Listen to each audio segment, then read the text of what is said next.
Pension ന്യൂസിൻ്റെ ഏറ്റവും പുതിയ വീഡിയോയിലേക്ക് എല്ലാവർക്കും സ്വാഗതം. ക്ഷേമ പെൻഷൻ വിതരണമാണ് സംസ്ഥാനത്ത് ആരംഭിക്കാൻ പോകുന്നത്. 62 ലക്ഷം വരുന്ന ജനങ്ങൾക്കാണ് ഇത് സഹായം ലഭിക്കുക. ഇതിനായി 8000 കോടിയാണ് സർക്കാർ മാറ്റിവെച്ചിരിക്കുന്നത്. സാമ്പത്തിക പ്രതിസന്ധിയിലും കേന്ദ്രം കനിഞ്ഞത് സർക്കാർ വലിയ ആശ്വാസമായി.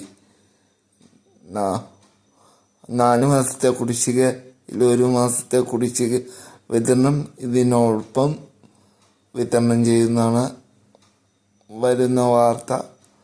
അത് ഒഫീഷ്യലായിട്ട് പറയുമ്പോൾ മാത്രമേ നമുക്കറിയുള്ളൂ.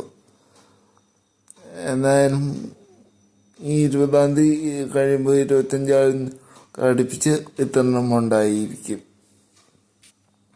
മസ്റ്ററിങ് ചെയ്ത് എല്ലാവർക്കും തുക എത്തിച്ചേരും. 6400 കുടിശ്ശികയുണ്ട്. അതിലൊരു ഗഡുവാണ് ഇപ്പോൾ വിതരണം ചെയ്യുന്നത്. ബജറ്റിൽ ക്ഷേമ പെൻഷൻ വർദ്ധിപ്പിക്കാൻ സർക്കാർ ഒരുങ്ങുന്നു. എത്ര രൂപ ബജറ്റ് വർദ്ധിപ്പിക്കും എന്ന് ധനമന്ത്രി ഒന്നും പറഞ്ഞിട്ടില്ല. ഒരു 100, 200, 300 വരെ വർദ്ധിപ്പിച്ചേക്കാം. ഭിന്നശേഷിക്കാർക്ക് 2000 രൂപ വരെ ചിലപ്പോൾ ക്ഷേമ പെൻഷൻ വർദ്ധിപ്പിച്ചേക്കാം. എല്ലാവരുടെ കയ്യിലും മുൻഗണന ഭിന്നശേഷിക്കാർക്കായിരിക്കും. ഭിന്നശേഷിക്കാർക്ക് ഒരുപാട് ആനുകൂല്യങ്ങൾ 2025 സർക്കാർ പ്രഖ്യാപിച്ചു.